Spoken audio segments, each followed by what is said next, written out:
meu nome é Mariana, eu sou museóloga e sou a professora de conservação de vocês. Na aula de hoje, a gente vai falar sobre acervos de papel. Então vamos lá!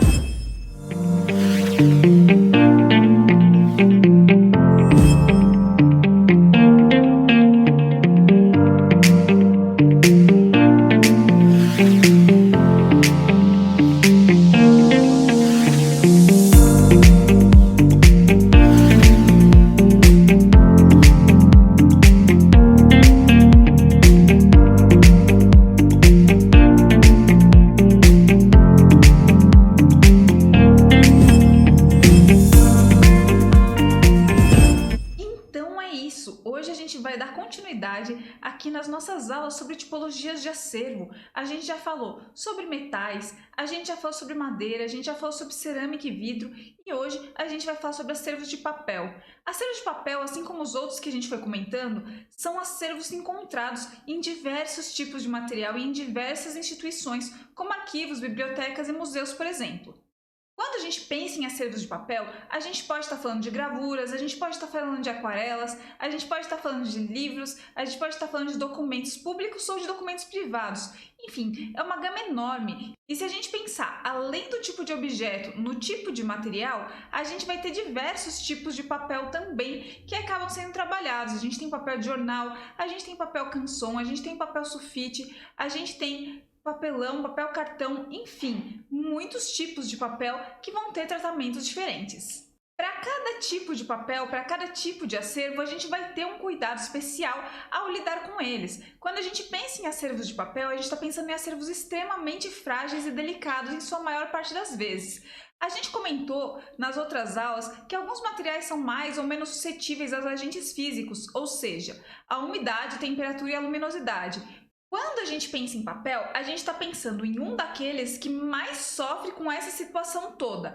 Ele vai interagir e se degradar com a luminosidade, isso pensando, por exemplo, em desbotamentos. Ele vai interagir com a umidade, sendo um material extremamente suscetível à proliferação de fungos ou manchas de umidade. Ele também vai interagir com a temperatura aliada à umidade e acabar ocasionando o seu craquelamento, em casos de temperatura alta ou ressecamento, do ambiente, ou ondulações em caso de umidade alta e temperaturas inadequadas. Dessa forma, é importante a gente pensar que o cuidado de armazenamento desse tipo de acervo é um dos principais que a gente vai ter. O acondicionamento dele deve ser feito, como a gente já comentou em outros casos, com papéis neutros ou alcalinos, dependendo da alcalinidade ou da acidez do papel que a gente está trabalhando. Isso a gente só consegue conhecer através de testes e a gente já falou algumas vezes sobre isso. Pensando no seu entrefolhamento ou na confecção de envelopes, que nem aquele que eu mostrei em cruz e alguns outros, eu vou apresentar mais um para vocês hoje. A gente também tem a necessidade de pensar e considerar a sua higienização, que pode ser feita de diversas formas. Quando eu falo de diversas formas, são principalmente três. Nós temos a higienização mecânica ou a higienização a seco, que é como essas que a gente vem trabalhando em algum dos nossos últimos vídeos.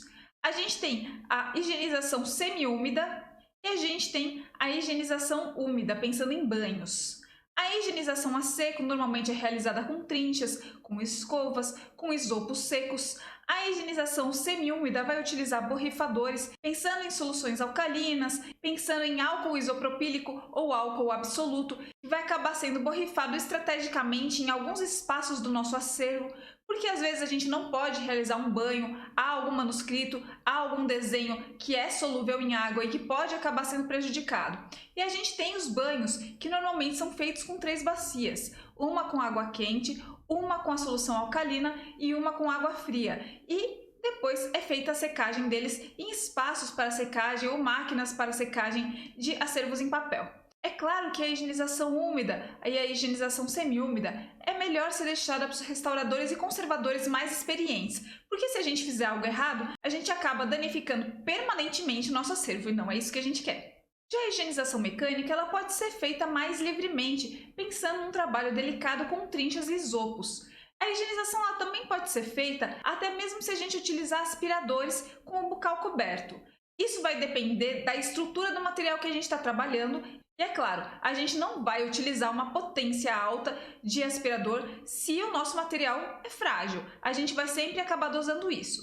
Para conhecer o melhor tratamento e o tratamento certinho que a gente vai fazer em cada um dos nossos materiais, é fundamental que a gente faça aquela ficha de diagnóstico que a gente já aprendeu nas últimas aulas. Aliado a isso, a gente costuma anotar em papéis normalmente neutros, quando o documento tem mais de uma página, as intervenções que precisam ser realizadas. Então, por exemplo, se tem a necessidade da desmetalização de alguma área com a retirada de um clipe ou de um grampo, a gente vai anotar que na página tal é necessário fazer isso. Se a gente tem a necessidade de retirada de fitas adesivas com bisturi, a gente vai sinalizar isso também. Se a gente sabe que em uma das páginas tem fotografia e que vai precisar de um tratamento diferenciado, a gente anota isso também. Enfim, a gente utiliza pequenos recortes de papel neutro para que a gente consiga demarcar tudo isso e facilitar o nosso trabalho, porque depois a gente consegue pegar essas informações e ir direto aonde a gente precisa no documento, principalmente quando tem muitas páginas e muitas necessidades diferentes, sem precisar ficar repensando toda vez o tratamento proposto ou olhando a ficha de diagnóstico para acompanhar isso. Para tornar essa aula um pouquinho mais interessante, na aula de hoje eu preparei para a gente uma higienização mecânica rapidinha para demonstrar para vocês como seria e a confecção de um envelope simples. Eu tenho certeza que todo mundo vai conseguir fazer aí em casa. Então vamos lá! A gente vestiu então as nossas luvas, separou o nosso material e pegou a nossa trincha macia. Eu vou fazer uma higienização rápida, mecânica, porque não é exatamente o foco do vídeo, mas só para a gente saber que a gente vai ter que limpar todas as partes com a nossa trincha, inclusive página por página.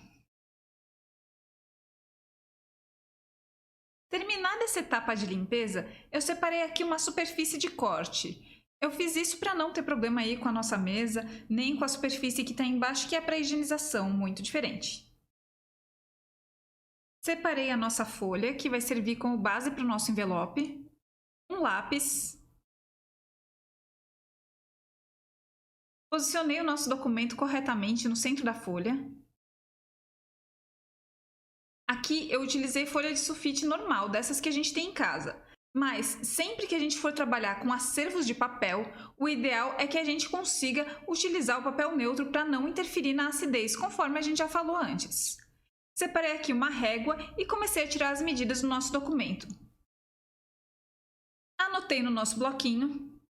O nosso objeto aqui em questão ele tem 10,5 centímetros por 15 centímetros. Eu fiz a marcação do centro da nossa folha nos dois sentidos. Ela tem 30 por 20. Comecei a fazer a marcação da nossa folha, traçando a linha do centro. Posteriormente, eu decidi fazer uma marcação de aproximadamente 2 centímetros em cada extremidade para fazer as bordas. Como o nosso objeto se encaixa perfeitamente na folha, é interessante que a gente consiga abrir essa margem. O envelope não precisa estar 100% apertado nele, é interessante que tenha um espacinho, por isso que 2 centímetros são mais do que o suficiente. Tracei na borda toda e agora a gente vai fazer alguns detalhes. Eu separei todos os espaços que a gente deve cortar. Todas as pontas eu cortei na diagonal. As pontas da parte de baixo do envelope eu só tracei uma linha mesmo. Prevendo as partes que a gente vai cortar, eu fiz a mesma coisa com as partes internas, deixando bem na diagonal. Separei o meu documento para ele ficar bem longe do estilete e comecei a fazer os nossos cortes. Como vocês podem perceber, na parte superior eu fiz mais um traçadinho diagonal. Na parte interna, onde a gente vai cortar, eu puxei ali uma dobrinha. Isso vai auxiliar para a gente colocar e tirar o documento do nosso envelope. Depois de feito todos os cortes, e vocês podem observar atentamente como foram feitos aí no vídeo, a gente se preparou aqui para fazer a dobragem dele. Eu sempre utilizo a régua ou uma espátula como apoio para a gente ter certeza que a gente está dobrando no lugar certo. Agora eu vou fazer um pequeno ajuste naquelas orelhinhas que a gente deixou para auxiliar a retirada do nosso documento do envelope.